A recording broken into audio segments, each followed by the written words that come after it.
দীর্ঘ রাজনৈতিক ক্যারিয়ারের ইতি টানতে যাচ্ছেন বিএনপির মহাসচিব মির্জা ফখরুল ইসলাম আলমগীর।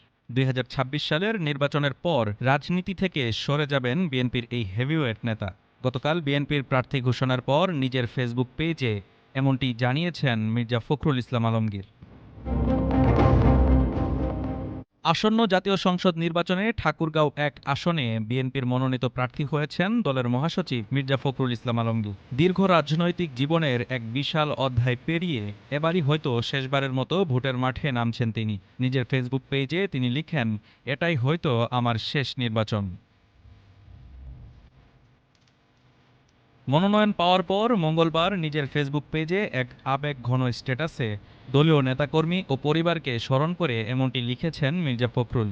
সেই পোস্টে তিনি কৃতজ্ঞতা জানিয়েছেন চেয়ারপারসন বেগম খালেদা জিয়া, ভারপ্রাপ্ত চেয়ারম্যান তারেক রহমান এবং দলের সকল নেতাকর্মীর প্রতি। স্ট্যাটাসে তিনি স্মৃতিচারণ করেছেন নিজের রাজনৈতিক জীবনের সংগ্রামের কথা। বলেছেন, রাজনীতিতে ফেরার সিদ্ধান্ত নেওয়ার সময় পরিবারের ত্যাগ ছিল অপরিসীম। ১৯৮৭ সালে ছোট দুই মেয়েকে রেখে শুরু হয়েছিল তার রাজপথের লড়াই। ফেসবুক স্ট্যাটাসটিতে তিনি লিখেন, এই নির্বাচন আমার শেষ নির্বাচন।